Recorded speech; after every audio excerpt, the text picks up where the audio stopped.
ShinRobjira.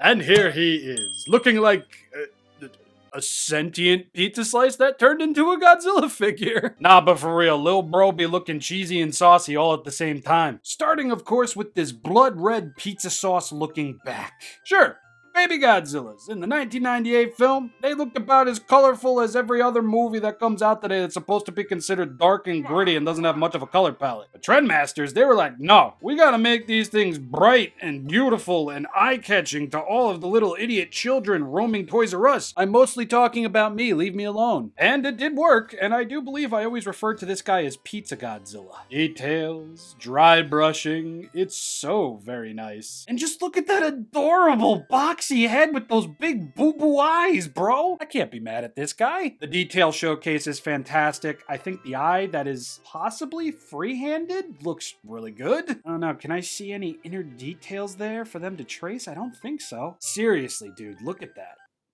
Look at the detail on that eye alone. Fuck. Pretty goofy and dinosaurian from the front, but I do believe it matches up with this papa/mama. And just overall, this is one of those paint jobs where if you make a mistake, like as you can obviously see with all the red strewn about across his face where it's not supposed to be, possibly, it just does kind of work. Freedom to make colorful figures. It offers quite a lot. Moving from the head to the back of his neck, shoulder blades, arms, legs, and everything else. The lighter tone of yellow being framed by this almost oven-roasted brown really does do a lot of great for this guy. Save for showcasing detail, it also just looks really, really cool. Oh boy, there it is, the vestigial fifth. It's still there. But no, for real, his fingers do be looking like breadsticks from Pizza Hut circa late 90s, early 2000s. Except those would be green. But seriously, I do have to sing my praises. The knuckles, the scales, all of it being highlighted. The fact that none of that goes missed or unpainted on the underside of the arm, save for the hand, but that might have been on purpose. Actually, that was definitely on purpose, because look at the underside of the hand, and look at the vestigial fifth. It's right there. You can see it. Differentiation between skin and nail. They knew what they were doing. But from there, we have to look at Homeboy's underbelly, because seriously, pizza cheese, vodka sauce, it's all friggin' there. I'm filming this at lunchtime, and I am waiting for my lunch to show up, and my god, am I dying on the inside. The neck, the crazy Adam's apple, moving into the pectorals and lower torso, and the junk area. This is crazy friggin' good. And look at that toasted macaroni and cheese brown golding over here, man. It's not as present as it is on the other leg, but you know, I just love the way that these things look, dude. This is such a crazy awesome fucking colorway for a Godzilla toy. And again, we have that skittering of red there. Is it on purpose? Was it an accident? Does it really matter when it looks cool? Why are his feet so thin? My god. Godzilla 1998 was just always destined for the high heels. Yes, yes, yes. I can gush all day about the paint and detail present on this thing because it really is just so good, so friggin' stylish, and minimally detailed on the roof of his mouth. But look at the yogurty tongue. My god. Bro is just so adorable and well-meaning that if he knocked over my mailbox because he was horsing around with his friends and he said it was an accident, I'm actually at liberty to believe him. Adorable, fierce,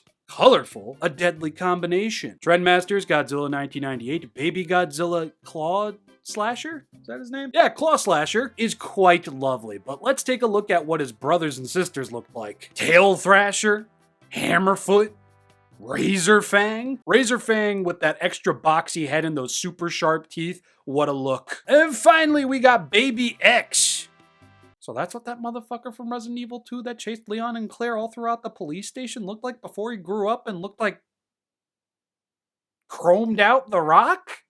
Nuts. In all seriousness, though, I think that might actually be the surviving baby, because why call it Baby X? Anyway, enough of that. Size comparisons. Baby Pasta Vodka Slice Godzilla 1998 over here will be standing slightly over 5 inches tall. The Babies, Shokugan, HG, Movie, Sound Battler, Finger Puppets, SH Monster Arts. Now, this guy doesn't exactly come with any accessories, but he does have a gimmick which we will talk about during Articulation. Right off the cuff, nothing at the head, solid piece. Nothing at the jaw either. Nothing at the tail either. I can understand the exclusion of that of jaw and tail movement just because his variant brothers and sisters kind of handled that in and of themselves, so yeah. We will get a full swivel at this toasted noodle of an arm, a full swivel at this leg. Oh, what in the hell is that? And another full swivel at the leg. And now we have this arm, which has managed to stay in place, I think, throughout the entirety of this video. But what does that mean? Simply claw slash! Yeah, bro's main gimmick is a spring-loaded claw, which will slash down. Ironically enough, it looks like he told a really good joke or heard one because he's giving himself a knee slapper. Yeah, just pull that guy up a little bit, make sure it don't click, and then apply a little bit of pressure to those breadsticks.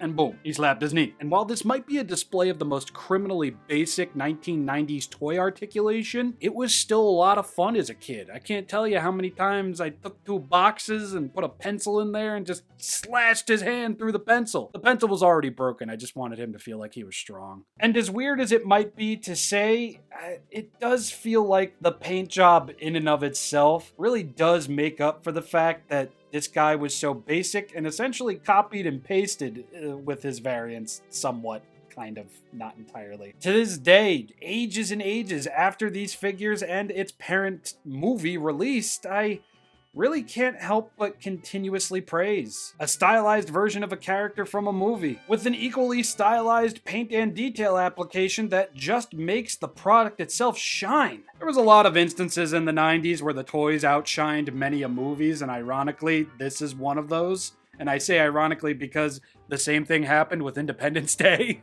which also had a figure line from that of Trendmasters. Yeah, we were probably this close to getting Godzilla vs. Independence Day aliens, and yeah, that likely was never going to happen knowing Toho back in the day and today, but I have been ShinRobjira. I do so hope you all enjoyed. When next we meet, thumbnail, because I have no idea what's technically up next with my schedule. And whenever next we meet, I do hope all of y'all are having a good day, a decent afternoon, a lovely night. It's just kind of hit me that people might be watching me right before they fall asleep, and my loud ass likely says something that either scares the shit out of them or makes them hungry in the middle of the night. I apologize. Social media, Patreon, peace.